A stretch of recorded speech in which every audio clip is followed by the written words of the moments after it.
আজকে আমি বিকালের নাস্তা রেডি করব। এখানে আমি নিয়ে নিছি দুটো আলু কেটে, আমার আলুটা সেদ্ধ হয়ে গেছে। আর নিয়ে নিছি অল্প একটু চিকেন, তার ভিতর দিয়ে দিছি আমি ভিনেগার, একটু গোলমরিচ আর নুন দিয়ে আমি সেদ্ধ বসাই দিছি।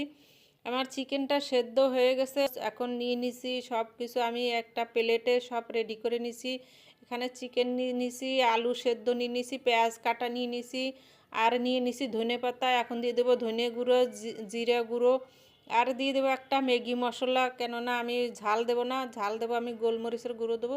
আমি ম্যাগি মশলাটা ঢেলে দিছি, আর সামান্য বারিক করে কাটা একটু কাঁচা ঝাল দিয়ে দিছি।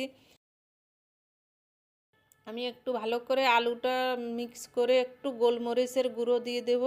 দিয়ে আমি এইটাকে ভালো করে চপের মিক্সারটাকে ভালো করে মিক্স করে নেব।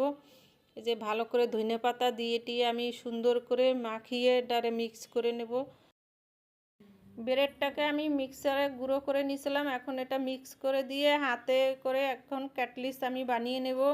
এখানে সুন্দর করে ক্যাটলেস আমার বানানো হয়ে গেছে। এখন আমি দুইটা ডিম ভালো করে ফেটে নিয়ে নেব। আমার ডিম ফাটা হয়ে গেছে। এখন আমি এর ভিতরে একটা একটা করে দিয়ে, আবার ব্রেডের গুঁড়ো করা ছিল তার ভিতরে দিয়ে আমি এখন ফ্রাই প্যানে একটা একটা করে সুন্দর করে ভেজে নেব। এই যে দেখুন আমি একটা একটা করে বানাচ্ছি আর একটা একটা করে দিচ্ছি। এই যে এরকম করে পুরোটা সব আমি দিয়ে দেব। আমার দিয়ে এপিট উপিট সুন্দর করে আমি ভেজে নেব। একদম যখন লাল হয়ে আসবে তখন আমি ভালো করে ভেজে নিয়ে একদম লাল হয়ে গেলে আমি নামিয়ে নেব। আমার ভাজা হয়ে গেছে, আমি এখন সুন্দর করে তুলে নিচ্ছি। এই যে আমি পরিবেশন করছি।